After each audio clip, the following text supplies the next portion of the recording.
I think in the last 5 months, I have built a lot of MCPs, a lot of skills. I was trying to figure it out, what do I need while I'm building something with Claude Code, like skills, rules, different MCPs, and so on. I have also made a video about the Cloud Toolkit, but the time has come. And when I say that, I'm actually meaning that today I will archive the Cloud Toolkit. I think there were around 3 weeks ago where I made that video about the toolkit, where I was trying to show you exactly how I'm using it, how I'm trying to combine some skills that I have created. But recently, 2 days ago, I was trying to browse through the plugins that Anthropic has officially published on their marketplace, and I was amazed, completely amazed, because each of those plugins that are on the official market actually solve a problem that I actually have in my toolkit. So if you haven't seen the video with the Cloud Toolkit, this is actually the repository that I have built and I have shown you in that video. And one of the things that this one supposed to solve, if I go actually inside the issues, I know there are a lot of issues here, but they don't matter actually. If I go inside this one of the problems that I had before was that there were a lot of token waste. I was using scripts because in the first place I wanted to build this Cloud Toolkit, having some agents, having the part with the Ralph loop where I can just go on an autonomous development and build my features. So basically the V3 of this project was actually an orchestration architecture with agent coverage and token optimization. It was actually pretty good. I really used it for a while. I have built it from February, so if you imagine it's just 1 month since I have published this issue or created this issue, and then after a few weeks, I think 2 weeks, I saw something interesting.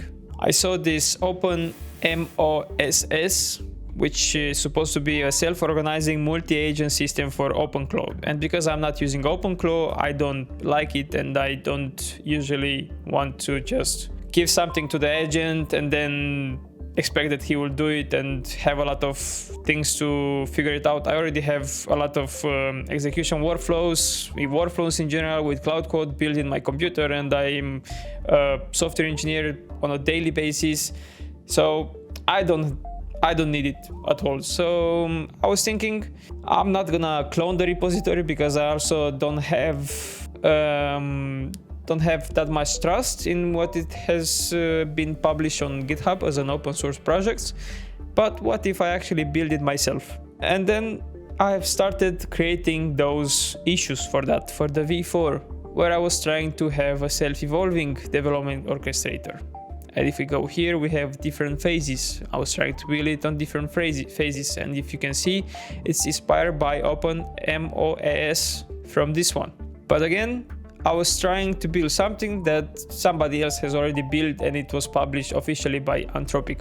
As you can see here, we had different things like telemetry, patrol, evolution. We could run the deep dive and workspace as we have been running from the V3. Then we had the verification, and we had also a dashboard for that. So in general, this V4 was supposed to make you so that you have it in each project. Then you have this dashboard from the Cloud Toolkit with patrol and agents and telemetry. And basically it was taking all of your project that was using Cloud Toolkit, was saving the conversations inside your local machine, and then it was learning from your iteration. So I have a basic example where you could iterate on a bug for a few times, let's say 5 times. Then it was supposed to auto-detect how you fix it, how you can improve in the rules, and if there is something to improve in general. So I just wanted to have all of those just as a part of having this execution workflow and Cloud Code as a brain, so that it can evolve with you and how you actually build things in your local machine. And then basically what I found out when I was trying to browse all the Anthropic official plugins is that there were tons of plugins. For example, there are 71 plugins right now, and I have installed a few of them, like plugin for Go specific rules and in general how you should develop with Go, and it's used when I'm developing a project with Golang. Playwright, PR review toolkit, which automatically has a hook, which when you stop developing something or implement something, then it starts reviewing that specific piece of code, and then it goes back to you and it tells you what you can improve on that. And it's super, super fast. Then TypeScript LCP. I have a lot of things like Context 7, C#, Hookify to build hooks on the way if I find something new. For example, this bug, I'm iterating 5 times on the bug, then I find a solution for that, and then maybe I can actually create a hook for that.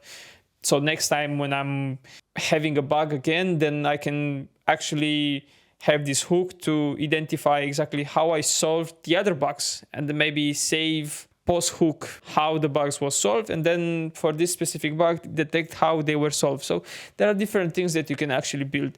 But in general, the idea is that I have archived this Claude Toolkit because there are a lot of plugins supported by Anthropic. It's so crazy because first time when I built this Claude Toolkit, or in general it was actually Claude before, I also have another repository, it was in December, I think around 26th of December. And back then there was almost nothing on the market, almost nothing. And then 3 months later, you just have a lot of plugins, a lot of people building those. They are published as a Anthropic official or trusted by Anthropic. And it's mind-blowing. And of course, it's a good learning for me. I don't have any problem with having them supported by Anthropic. I actually like it because they actually tested by somebody that have actually built Claude Code, which is nice.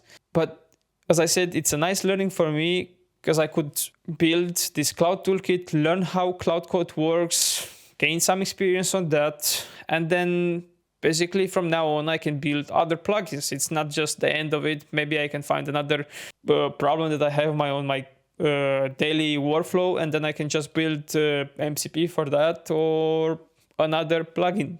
I haven't built any plugin for now, but maybe I could build my first plugin. As Claude Toolkit was actually just a script that you could run on your local machine, as you can see here. It's mind-blowing. And yeah, I just wanted to make this video to announce that I archive this Claude Toolkit 2 months later or 3 months later, because there is no reason to continue that. As for example, one of the things that I've seen inside this plugins market is that, for example, Superpowers has the same thing.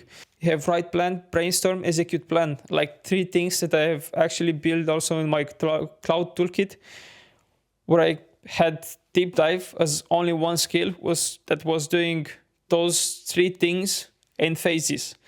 And you could argue that having 3 skills, actually, it's better because you just have the responsibility split or encapsulated to a specific MD file, and then you have 3 MD files specific for each responsibility. And maybe mine was over-engineered. So I just started using that 2 days ago, and I was like, yes, it's better than mine. And then I started thinking, I think I can maybe find other plugins, and if I find those plugins that I can actually archive my Claude Toolkit. Like Context 7, I think. They are installed already. Context 7, I already have it. I just built the rule for that to use it when I need it. Or I can just say on the chat, use Context 7 for this specific bug or for this specific implementation. So yeah, it's nice. I would really recommend you to go learn and face those problems yourself and see how those plugins were built. Not just use them and then go on and use Claude Code. I think it's a nice learning to understand how those plugins are working in general. And I think with that we can actually conclude the video. It was just an informational video and maybe an update of how things are going with what I'm building in general. If you like this video, please leave a like. Leave also your opinion in the comments. If you are new, subscribe to the channel, and see you next time. Bye.